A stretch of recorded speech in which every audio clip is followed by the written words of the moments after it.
Car il reste encore un territoire africain à conquérir, qui pourrait permettre à la France de contrôler toute l'Afrique du Nord. Le sultanat du Maroc va donc devenir sa nouvelle cible.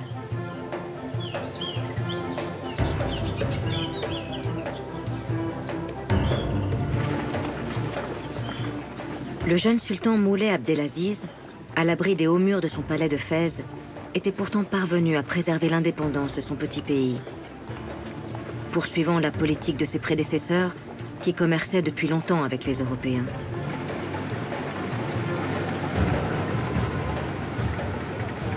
Allemands, Français, Espagnols et Britanniques étaient les bienvenus dans le port de Tanger et le long de la côte.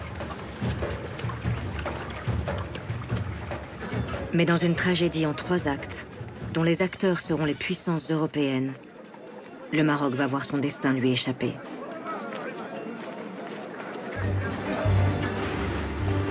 Le premier acte débute en 1904, lorsque la France et la Grande-Bretagne décident de solder leurs contentieux coloniaux et de s'allier.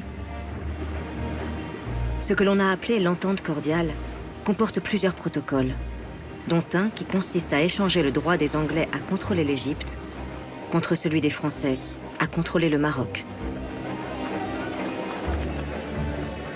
Un accord qui exaspère l'Allemand Guillaume II. Le Kaiser fait alors une entrée fracassante dans les rues de Tanger, en 1905, pour soutenir le sultan marocain face aux appétits français. La tension est telle que l'on convoque une conférence internationale à Algésiras en 1906. Mais les Français et leurs alliés parviennent à imposer leur vue aux Allemands. Les Marocains, impuissants, sont alors obligés de céder à la France et à l'Espagne le contrôle des villes côtières de Tanger et Casablanca. Si les deux puissances n'ont pas le droit d'intervenir à l'intérieur du pays, elles peuvent désormais déployer leurs troupes le long de la côte, comme elles l'exigeaient.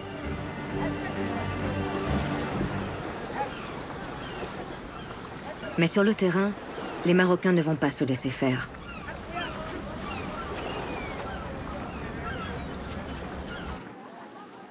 Lorsqu'en 1907, le croiseur français le Galilée débarque 60 hommes dans la ville de Casablanca, la réaction des tribus berbères est immédiate. Plusieurs soldats français sont tués. En représailles, le commandant du Galilée décide de bombarder Casablanca. Des milliers de Marocains perdent la vie. Le pouvoir du sultan Moulay Abdelaziz ne résistera pas à l'onde de choc. Il doit abdiquer sous la pression de son frère, qui lui reproche d'avoir bradé la souveraineté marocaine à la conférence d'Algésiras. Le nouveau sultan Moulay Abdelhafid pense, lui, pouvoir tenir tête aux Français et aux Espagnols. Il n'en sera rien.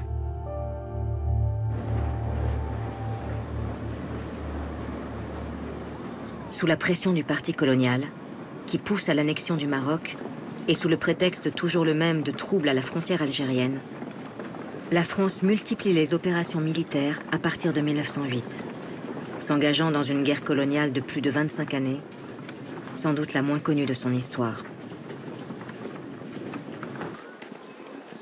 Ces opérations sont soutenues par une large majorité de députés, à l'exception notable des socialistes. Leur leader, Jean Jaurès, dénonce à plusieurs reprises à la tribune ces interventions particulièrement violentes.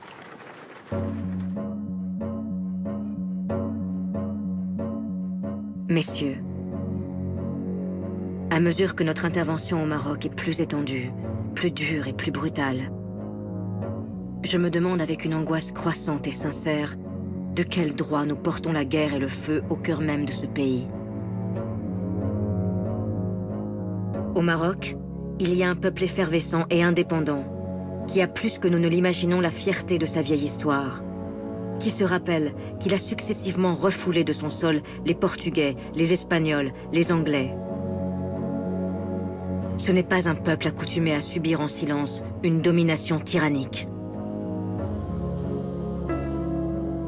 Mais les dénonciations de Jaurès resteront vaines. Et les soldats français continuent de partir en nombre vers le Maroc. Alors, dans un deuxième acte, c'est l'Allemagne qui pousse ses pions. Le Kaiser Guillaume II comprend que la France ne compte pas respecter l'accord d'Algésiras et qu'un partage du Maroc est devenu inéluctable. Il envoie au large d'Agadir ses croiseurs, le Panthère et le Berlin, menaçant d'intervenir militairement. Un coup d'Agadir qui permet à l'Allemagne d'exiger des compensations en contrepartie de son éventuel accord sur le découpage du pays. Et lors du troisième acte de ce drame marocain, en 1912, c'est une nouvelle fois un partage territorial entre Européens qui est finalement décidé.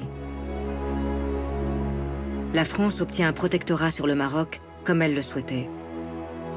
En échange, elle doit céder à l'Allemagne des terres françaises en Afrique équatoriale afin d'agrandir la colonie allemande du Cameroun. L'Italie, elle, est autorisée à s'installer en Libye. Quant à l'Espagne, elle gardera le contrôle du nord du Maroc, autour de Ceuta, ainsi qu'au sud, dans la province du Sahara occidental, appelée Rio de Oro.